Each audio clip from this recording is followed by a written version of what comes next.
dañuy bàyyi soxna Aïcha mu ñëw ci rubrique éducation ñu dal di si le temps nous le permet bien sûr nous allons parler sport ak afro basket bi nga xam ne nag suñu gaynde yi mujj nañoo jot seen ticket ngir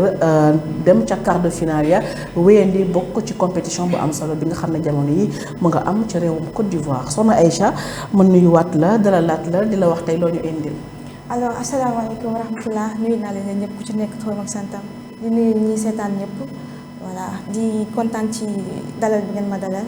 voilà alors tey nag suñu rubrique éducation dañ doon waxtaan pour résultat baccalauréat yi parce que gis nañu que depuis presque 3 ans yi tegle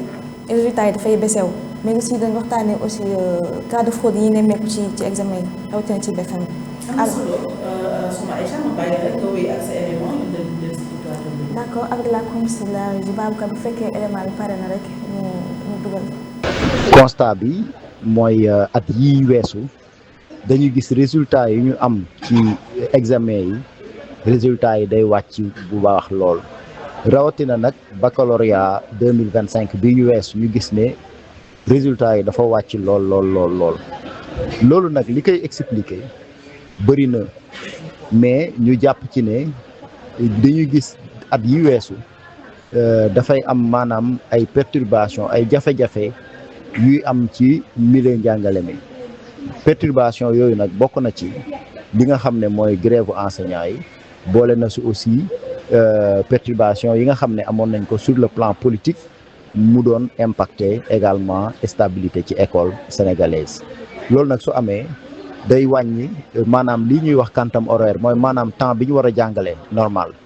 te loolu bu nga fekkee ne ndongo yi jàngalewuñ normal bu demee ba ca cappaandaw ga ñu war leen évaluer dañuy gis ay manquement loolu nag ñu jàpp ne ci xayma bu njëkk nekk na loo xam ne mën na impacter en tout cas mooy seen taux de réussite ak la qualité des enseignements apprentissage yeneen yi aussi ñu gis ne ndongo yi dañuy nekk ci maanaam réseaux sociaux yi nekk di po ba nga xam ne concentration bi mu war a laaj ngi war ko jëmale ci njàng mi loolu aussi day nekk lu des beneen aussi ñu gis ne nguur gi dafa yéexal ay jéegoom ci li nga xam ne mooy résorption des abris provisoires parce que dañuy gis ci biir réew mi ndongo yi ci conditions yi ñuy jàng ay conditions yu métti la ay abris provisoires conditions climatiques tàngaay bi ak aussi ñi nga xam ne ñoo leen di war a encadrer mooy jàngalekat yi ñu gis ne souvent motivation bi aussi day manqué. beneen bi aussi si li nga wax ne série L yi dañ ci gis ay baisse may wax ne du série L yi rek série yëpp la même série scientifique série technique yi yooyu aussi résultats yi dafa wàcc bu baax a baax ñu jàpp ne nag dañoo war a dem ci li nga xam ne moom la ñuy wax mooy réforme des curricula même ci réforme des curricula yi moom maanaam li ñuy jàngale la ñuy jéem a xool nuñ koy tëggaatee ba nga xam ne dañuy jox ndaw mi ndongo li mu soxla ci xam-xam ci nattu ko aussi ci nattukaay yi war a yu nga xam ne moom moo méngoog liñ ko jàngal taux de réussite yi ñu ci am mën na gën a jëm kanam mën na gën a en tout cas weesu bi nga xam ne ñu actuellement ñoo ngi ko di gis. li nga xam ne mooy concerné cas fraude yi surtout yi ñuy gis ci examen yi BFM yi weesu ñu di ko ñaawlu bu baax a baax di wax ne nag jot nañu gën a am ci taxawaay ngir li nga xam ne moo di crédibilité ak sécurité bi war a am ci examen yi mu mën a nekk loo xam ne lu ñoŋ lay doon. déjà maa ngi rappelé ne le 30 mai bi passé amoon na ci conseil interministériel bi nga xam ne moo doon préparé lépp luy jëm ci wàllu examen yi am na ay dogal ak ay xaatim yi nga xam ne fësaloon nañ ko fa muy lépp loo xam ne maanaam lu jëm ci utilisation téléphone portable ak loo xam ne day war a mën a faciliter wala muy xiirtal gone yi ci li nga xam ne moo di ay fraude wala ay tricherie loolu dañ ko interdire woon may jàpp ne nag sensibilisation la laaj jëm ci parents yi jëm ci acteurs yi jëm ci ndongo yi képp koo xam ne maanaam yaa ngi ciy yëngu ñu gën a bàyyi xel ne examen dafa nekk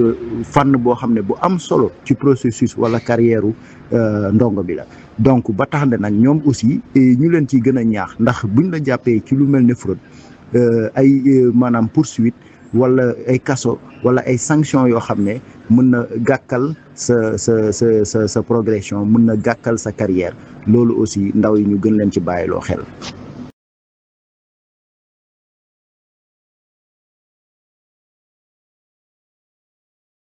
En 2023, on avait 51,74%. En 2024 on a 48,75%. 2025 bi ñu am 42,85%. li ko waral nag bokk na ci kii yu bëri déjà grève yi am ci milieu année scolaire bi grève yi syndicats yi et tout mais également aussi kiiwu politique yi langue politique yi seen problème yi am et tout manifestation yi et tout mais aussi bu weesoo loolu tamit am nañ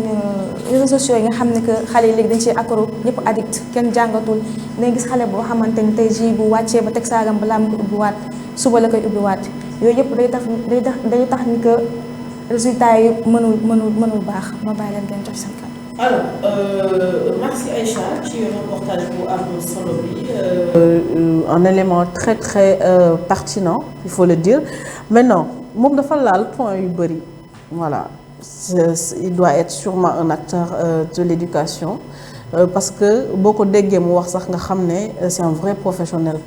wax na ci quantum horaire. wax na ci li nga xam ne mooy réception abri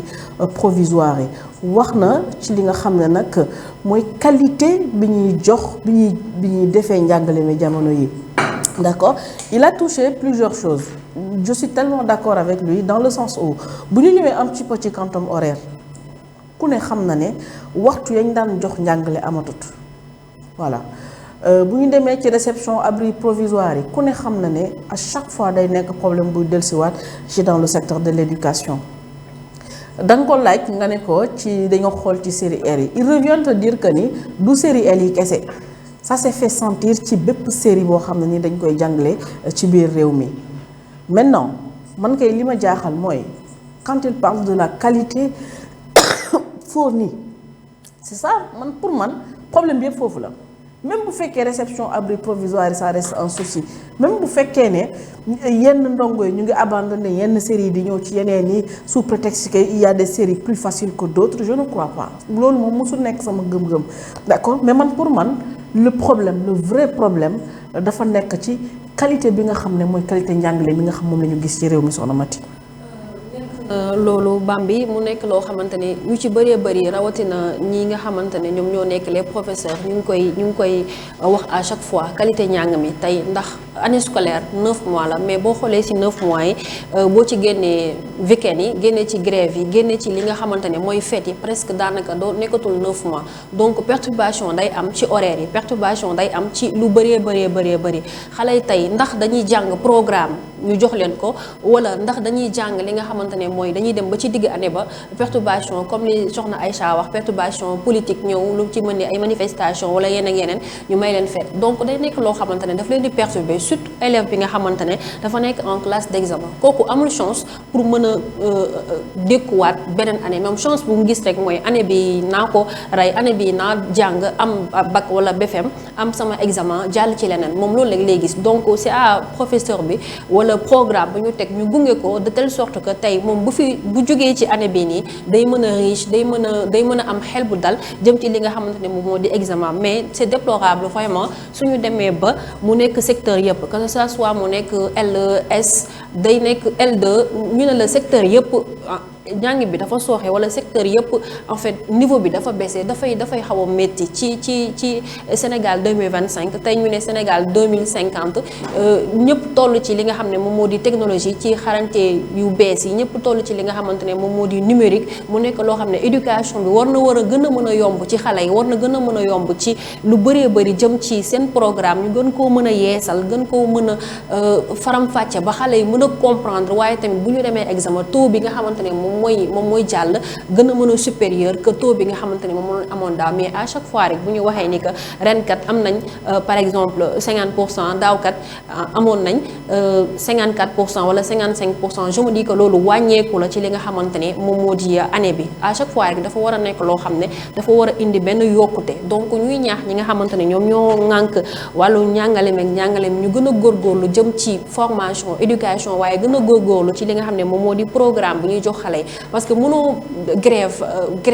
benn yenn mois yi ñëw ba examen nga bëgg a booster élève bi ci lan ci ay polycope ci lan ci ay fascicule ci lan ci li nga xamante ne moom moo di tey booster ko ci ay explication yoo xamante ne élève bi moom bu toogee sax il a du mal à comprendre que lan lay def lan lay jàng parce que lu ci bëree bëri dafay jouer ci seen éducation lu ci bëree bëri dafay jouer ñoom ci li nga xam ne noonu la ñuy jàngee tey nga war a dem ba révision war a terminer sa programme ñu lay sol ay fascicule di la sol ay explication yoo xamante ne psychologiquement ak fii ñun Sénégal suñu amee examen nu ñuy sonnee ci stress bi nu ñuy sonnee ci encadrement familial bi nu ñuy sonnee ci suñu environnement parce que amuñu ak ñenn ñi am na ñoo xam ne amuñu environnement boo xam ne mën na leen permettre ñu mën a dékku yenn yi doo am professeur souvent bu la encadré ñi ci am chance sax am nañ ñoo xam ne dinañ mën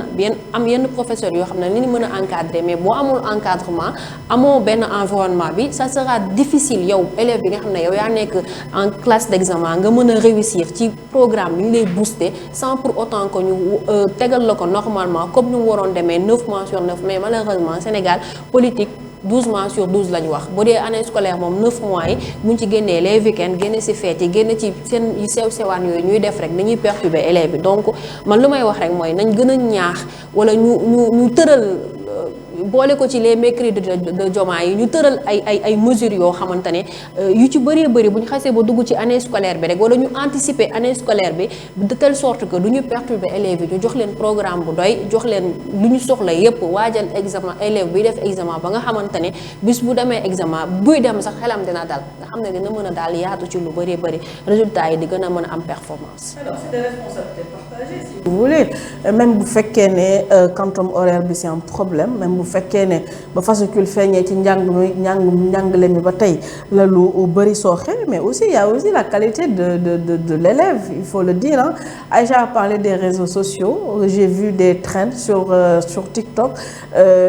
dañuy ñëw wax la ne la ndax am nga bac yaa ngi foo te amoo bac nga ne waaw Serigne Touba amul woon bac Seydi Hadji Malick amul woon bac Yonent bi amul woon bac doo Serigne Touba doo Seydi Hadji Malick te doo Yonent bi bàyyi leen seen caaxaan yi nit bu tolloo ci njàng dafay jàng et c'est comme si vous n'avez pas compris que ni àddina bi saa yoo yeewoo day gën a metti yaakaar naa am na beneen trend bu bees aussi wane ne dama je suis une grande diplômée mais je me suis retrouvée avec des ballottes d'habits je vends des habits je suis dans oui juste pour minimiser li nga xam ne nii dañ koy minimiser nag mais xamuñu portée bi mu am yéen a ngi woon ngeen ne vous n'avez pas besoin de vous casser la tête pour les études parce que au finish vous n'aurez absolument rien du ngeen am liggéey du ngeen am emploi du ngeen am dara même bu fekkee ne ça reste une réalité il faut pas décourager les gens jàng nga am nga bac tu es une grande diplômée yàlla mayeegu la li nga xam moo tolloog sa xam-xam yaa ngi jàppandi ci leneen c'est bien mais il faut pas influencer les autres jeunes yi nga xam ne ci yoon la ñu nekk bac lu baax a baax la ndax boo ci amul liggéey it am ci sa xam-xam ba fu ñuy waxtaanee waxtaanu nit nga bañ a bokk ci ñu woyee dañuy Mame Khadim Aïcha ñëw na tey ak lu am solo muy bés bi nga xam gis nañu ko ci baccalauréat 2025 bi gis ko ci li nga xam ne mooy BFM bi mais surtout li gën a extraordinaire mooy cas de tricherie yi ñu gis ren ci Sénégal c'était abusé il faut le dire Mame Khadim. waaw xam nga sujet bi c'est tellement important dans la mesure où la personne bi nga xamante ni moom la déggante wala moom la interviewé Birane Gueye nekk secrétaire général chargé de la formation professionnelle et technique bu syndicat autonome de l'enseignement moyen secondaire c'est la personne ressource ba nga xamante ni habilité na pour wax ci sujet boobu noonu dans la mesure où li mu wax yëpp de A à Z mënoo ci teggi dara par rapport ak question yi nga xam te moom la ko Aïcha posé da nga wax lu am solo bi ngay daaneel mooy que ni booy jàng nekkul finalité jàng c'est pas am liggéey en quelque sorte jàng booy jàng pour am xam-xam la ñi toog naan yonent bi jàngul yonent bi moo ne wut xam-xam jar na nga dem sol sa daal dem ba Chine te ba mu koy wax jamono jot noonu Chine dem fa yombul woon parce que amul woon pour nga dem Makka ak Medina da ngay fay tu fais des jours là-bas kon bu waxee ne xam-xam jar na nga dem foofu noonu c'est que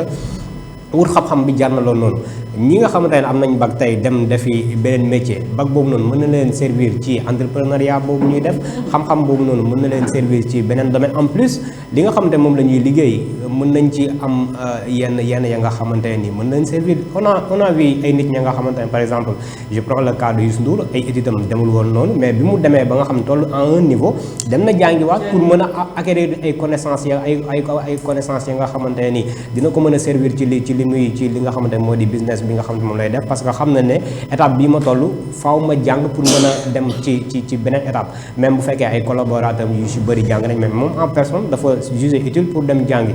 Pour revenir ci sujet bi par rapport ak baisse bi ñu nemmeeku ci examen yi Sénégal faaw ñu tëggaat li nga xamante ne moo di curriculum bi mu ngi wax réforme curriculaire bi ci ay kàddoom parce que ñun li ñuy jàng c'est pas en adéquation ak li nga xamante ne moo di marché du travail loolu il faut le dire chaque jour dañuy wax ne nañu gën a privilégier ñi nga xam dañoo di formation professionnelle yi nit ki ñu teel ko orienté depuis bu amee BFEM ci ban métier la bëgg choisir pour def ko loolu noonu pour man waratul yem rek ci wax ko dañ ko war a matérialiser dëgg la ñu ngi def ay lycée d'excellence lycée professionnel yu ci mel ni Diourbel et tout ñu ngi ko fay tàmbalee def mais war nañ ko gën a jëmmal examen am ko moo war a mooy li normal ñaaxu ko moo war a nekk débat dañuy xool pays yi développé yëpp seen taux de réussite day environ ay plus de 80 nangam pour cent fii pour ñu am 50% sax c'est tellement difficile te examen la ñu wax nekkuñu ci concours moom la ñu war a segg di tànn ñu yemamaay wala nangam examen nag liy tax nga réussir pour nekkul da ngay nekk classe d'examen par exemple bu ñu jëlee kaaw bac nekkul da ngay def terminal ci nga war a préparer pour réussir sa examen dafa am ay classes précédentes yi nga xamante ni si nga jóge loolu ñëpp dañ la ciy évaluer donc bu fekkee que ni dafa am ay perturbations ci classe yi nga xamante moom ngay jóge doo sentir que ni yow da nga war a dem examen foofu noonu parce que yow tu te sens que ni bon classe bii laa nekk seconde laa nekk dama war a dem première wala première laa nekk dama war a dem terminal boo amee ay perturbations am naa moyenne ok dama war a passer handicap yi nga xamante moom ngay traîner lacune yi nga xam ne moom ngay traîner daf lay topp ci boo demee classe d'examen loolu noonu dafa laaj ay assises ya nga xamante ne nii dañ ko war a amal jëm ci wàllum éducation instant bi ñu ngi gis récemment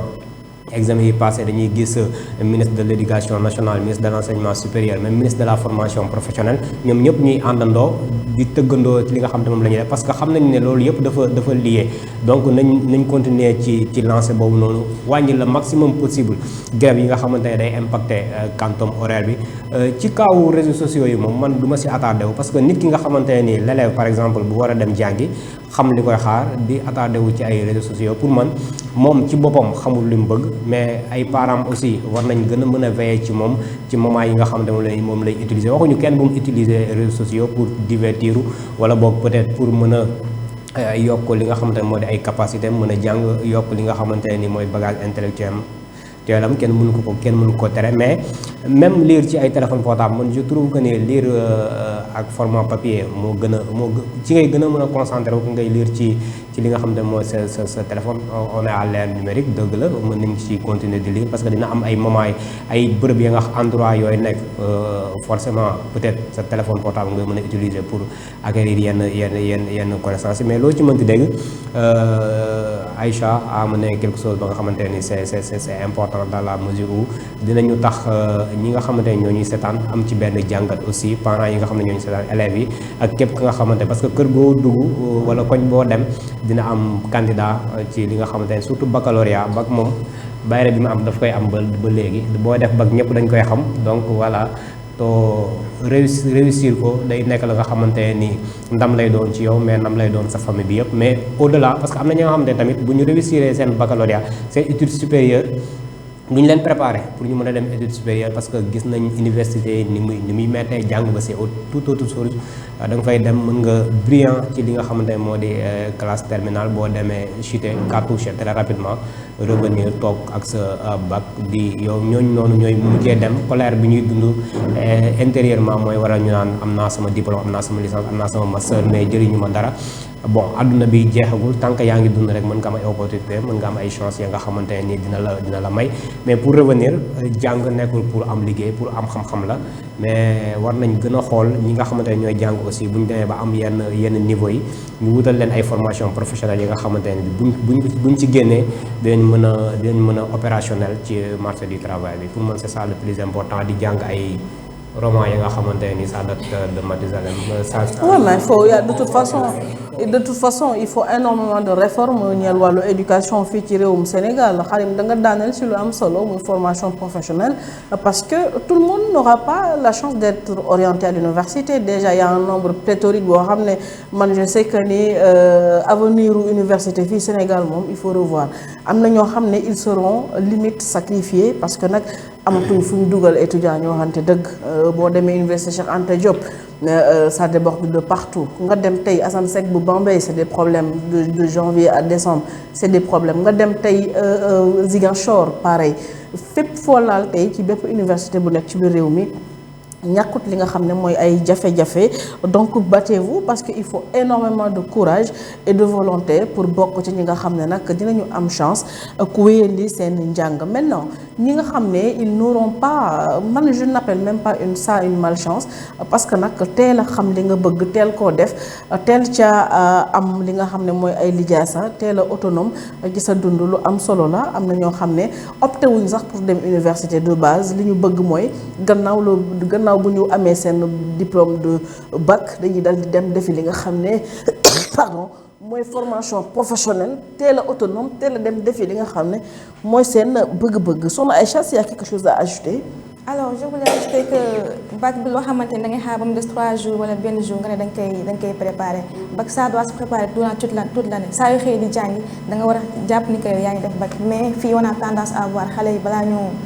ñoo jàpp que ni bac bi ñëw na rek mu des 3 jours wala benn jour ñu commencé bëgg a profité bëgg a jàng te xel day sonn bu sonnee tamit du mën a jàpp yu bëri moo tax nañ bàyyi loolu xel bu ñu waree def bac ñu jàpp ni que voilà bac bi école bu ubbee rek bac bi commencé na ñu bañ a bàyyi ba ñu jàpp jour wala ba ñu jàpp date ñu commencé naan dañuy profité pour kii. Là, je dirais même avant li nga xam ne mooy l'année du baccalauréat c'est important. Il faut être prêt psychologiquement, il faut être prêt mentalement, mais aussi il faut avoir le bagage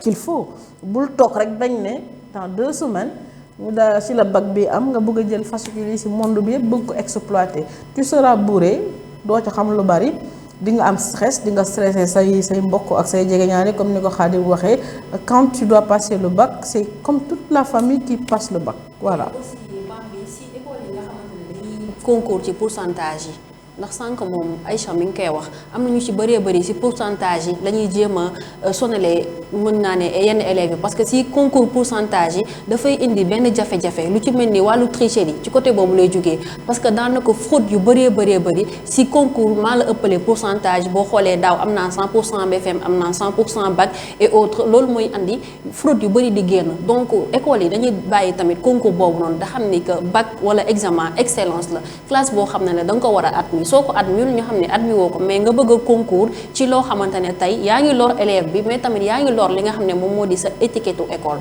nañu bàyyi loolu. Gis nga en ce qui concerne la tricherie franchement il faut être bête pour penser que ni voler un diplôme te rendra fier un jour. Man je me dis même même bu dee as tuut da ngaa yër feuille jàmbur ba am ca ndam bés boo wéeteeg sax kayit googu tu n'en seras pas fier donc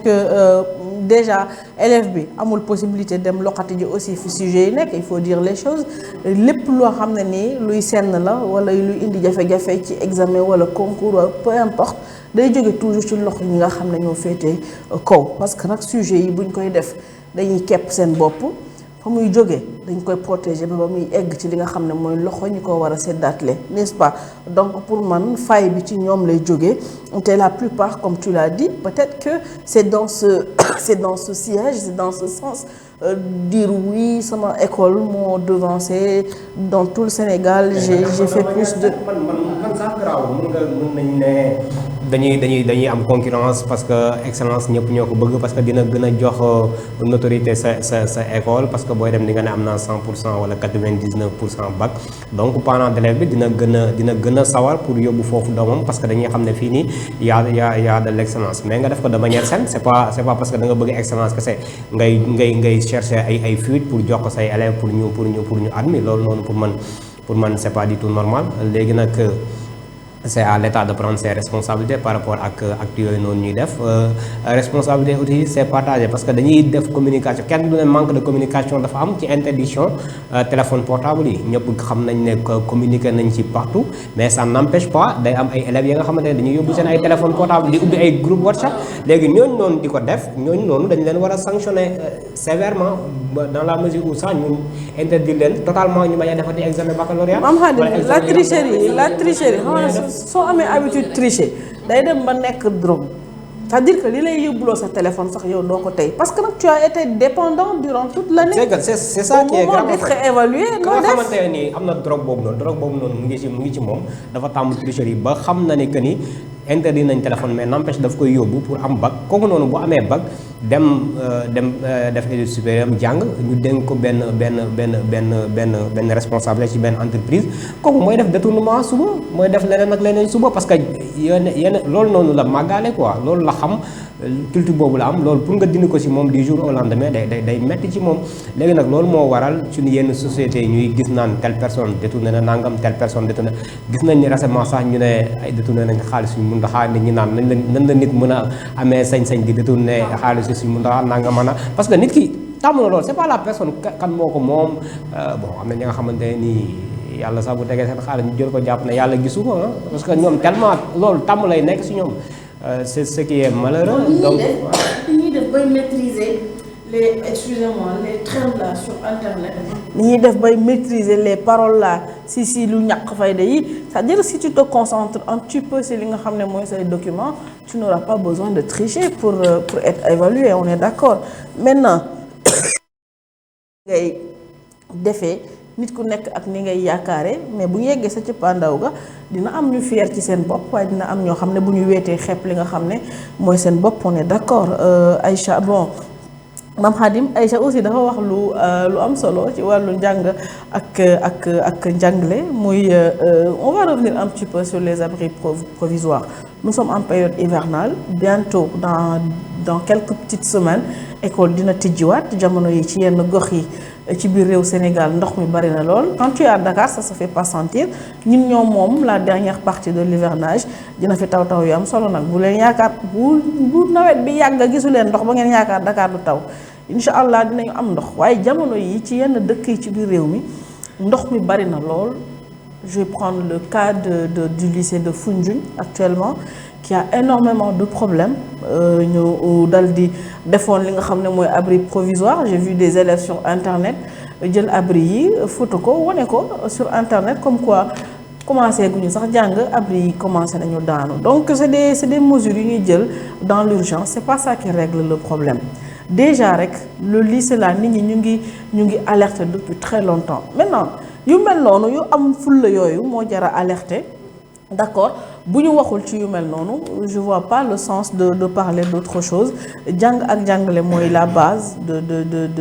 ci li nga xam ne réew ci la mën a sukkandiku pour mën a suqaleku ndax ci njàng ak xam-xam la yaakaar ngir suqali li nga xam ne nii mooy boppam muy réew d'accord donc ñi nga xam ne ñoo ŋànk wàllu éducation ngelawaay bàyyee leen xel les populations rurales sonn nañu lool ci wàllu abri provisoire sonn nañu lool ci li nga xam ne mooy les décisions que les autorités bon je sais pas les autorités yi nga xam ne ñoom la ñuy dénk pàcc woowee ci yenn gox yeeg goxaat yi dans l'urgence dañuy jël loo xam ne du arranger li nga xam ne mooy ndongo yi donc pensez à ces lycées surtout le lycée de Foundiougne qui est dans un état vétuste qui a besoin d'être rénové je dis même pas rénové mais d'être reconstruit parce que loolu la ñu soxla loolu c'est normal hein. Je suis de Foundiougne ma wax ci lycée bu Foundiougne mais je suis à peu près sûre que ni y a beaucoup d'écoles qui souffrent du même problème actuellement dans le pays ñu bàyyi ci xel bu baax ñu bàyyi ci xel Mame Khadim voilà. loolu moom day tax comme horaire bi nga xamante ni Birane Gueye mu ngi ko doon wax tout à l'heure day revenir parce que bu fekkee que ni dañu décider. École day ubbi au mois d'octobre day ubbi naturellement li ñu faral di gis day am école yi nga xamante ne nii non seulement ay abri provisoire la ñuy doon mais day am école yi nga xamante ne nii soit day inondé ba léegi am école yi nga xamante ne nit ñi seen kër dafay inondé ñu jël leen délocaliser leen ci école yi fu ñu dafa sori boo génnee fii Dakar boo génnee fii sériment on est Almadies 2 boo génnee lycée Jaxaay fii nii chaque fois day taa chaque nawet dañuy obligé nit ñi di jàng ci biir ndox mi day indi ay maladies day indi ay ya nga xamante ne nii doo comprendre léegi nag loolu noonu devant les yeux des autorités ay autorités ya nga xamante ne nii Kër Massar bëri na ay autorités Kër Massar actuellement département la Kër Massar leneen nag leneen population bi nga xamante ne am na Kër Massar léegi comment se fait-il que lycée Jaxaay wi ñu bàyyi ndox moomu noonu mu traîner fa jusqu'à élèves yi nga xamante ne dañuy ñëw di jàng fekk fan ndox ma nañ jël service di waxuñu bon ndox muy taa loolu mbiru suñu borom la ndox mi taa na ba pare ok on est tous d'accord defuñu fa ay canalisation pour mu kii mais def leen la nga xamante ne nii avant ñi nga xamante ne ñooy école di ubbi ñu lu évacuer ndox mi ay moto pompe ñu pompe ndox mi mu dem ngeen woo service d'hygiène ñu pomper école bi ñu désinfecter école ba nga xamante ne nii benn élève du fa ñëw dafa jël maladie ak yeneen loolu noonu day dem élève bi day mujjee toog parce que danaan fii nii c'est pas adéquat pour ma dem jàng proviseur bi day mujjee toog wax loolu noonu ba au mois de octobre novembre ba pratiquement presque décembre ñuy soog a tàmbali ñooñu noonu moo waral école di tëj ñu naa jeexaluñ programme bi professeur dañuy mujjee jox fascicule élèves yi di rey seen bopp parce que loolu ñëpp dañ leen ko bëgg a yenloo ci pendant pratiquement 15 jours chaque jour ñu jox la fascicule yi nga xamante ne ni kii yi fi nekk doo ko dem jël